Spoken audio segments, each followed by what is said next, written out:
നമസ്കാരം പ്രിയ സുഹൃത്തുക്കളെ. അപ്പം ബിഗ് ബോസ് അങ്ങനെ തീരുകയാണ്. നമ്മുടെ 5 പേരും നല്ല സുന്ദര കുട്ടപ്പന്മാരും കുട്ടപ്പിയുമായി അല്ലെ, ഒരാളല്ലേ ഉള്ളൂ, ഒരുങ്ങിക്കൊണ്ടിരിക്കുന്ന കാര്യങ്ങളൊക്കെയാണ് കണ്ടുകൊണ്ടിരിക്കുന്നത്. അതായത് അവളുടെ ആക്ടിവിറ്റി ഏരിയയിൽ വിളിച്ചിട്ട് അവർക്ക് 5 പേർക്കുമുള്ള ബ്യൂട്ടീഷ്യൻസ് വന്നിട്ടുണ്ട്. അവരെ നാളത്തേക്കുള്ള ഫിനാലയിലേക്ക് അവരെ ഒരുക്കിക്കൊണ്ടിരിക്കുകയാണ്. അപ്പം ബാക്കിയുള്ള കണ്ടസ്റ്റൻസ് എല്ലാം നാളെ വരും. നിർഭാഗ്യവശാൽ ഞാൻ നാളെ ഗുരുവായൂരമ്പലത്തിൽ പോവുകയാണ്. അത് കാരണം എനിക്ക് ഫിനാലെ കാണാൻ സാധിക്കുമെന്ന് തോന്നുന്നില്ല. കാരണം ആ സമയത്ത് അവിടെ ടി വി ഉണ്ടാക്കി തന്നെ നമ്മൾ അമ്പലത്തിലായിരിക്കുമല്ലോ അല്ലേ. കണ്ണസിന് വേണ്ടി പ്രാർത്ഥിക്കാനൊന്നും പോവല്ല, എല്ലാവർക്കും വേണ്ടി പ്രാർത്ഥിക്കാൻ പോവാം, എല്ലാവർക്കും വേണ്ടി അല്ലേ. അപ്പോൾ അതിന് വേണ്ടിയിട്ട് പോവാണ്, ഒരു കല്യാണം കൂടാൻ പോവാണ് അക്കൂട്ടത്തിൽ. അപ്പോൾ എനിക്ക് ഇത്രയും നാൾ റിവ്യൂ നടത്തിയിട്ട് കാത്തിരുന്ന ഫിനാലെ കാണാൻ എനിക്ക് സാധിക്കത്തില്ല. നിങ്ങളെല്ലാം കണ്ട് സന്തോഷിക്കുക. ഞാൻ പിറ്റേ ദിവസം വന്ന് കണ്ടോളാം.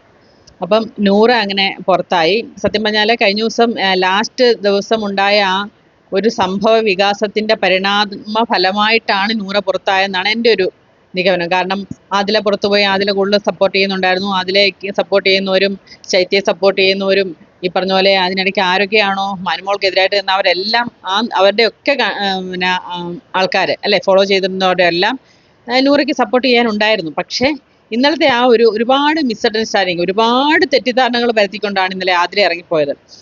അത് കൊണ്ട് മാത്രമായിരിക്കും അല്ലെ ഇത്രയും എത്തിയ നൂറ രണ്ടുപേരും കൂടെ ഔട്ടായി പോകേണ്ട ഒരു അവസ്ഥ ഉണ്ടാവാൻ തോന്നില്ല. അപ്പം ഇന്നിപ്പോൾ അക്ബറും നെവിനും കൂടെ പറയുകയാണ്, ആര്യൻ ശരിക്കും പോകേണ്ട ആയിരുന്നില്ല.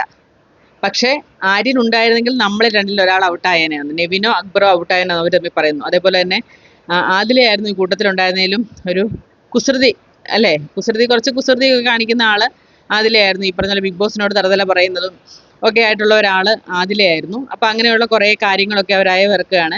ഈ പറഞ്ഞ പോലെ നെവിൻ്റെ കയ്യിൽ മാന്തിപ്പറിച്ച കാര്യങ്ങളെക്കുറിച്ചൊക്കെ അനുമോളും നെവിനും കൂടെ സംസാരിക്കുന്നു. അപ്പോൾ അവൻ്റെ കൈ മാന്തിപ്പറിച്ച പാടയിലൊക്കെ തടവി കൊടുക്കുന്നു. അപ്പം നെവിൻ പറയുന്നു, പിന്നെ അയ്യടി അവൾ നന്മകരം കളിക്കാൻ വന്നിരിക്കുന്നു എന്നൊക്കെ പറഞ്ഞ് കളിയാക്കുന്നു.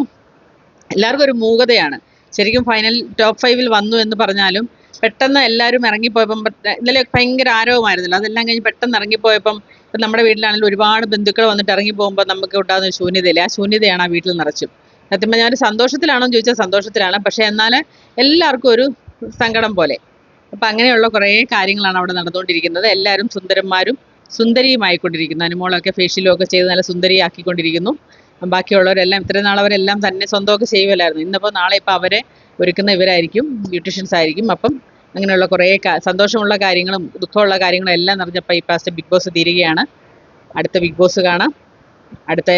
നമുക്ക് ഒരുപാട് കാര്യങ്ങൾ പറയാനുള്ളതെല്ലാം പറയാം. ബൈ.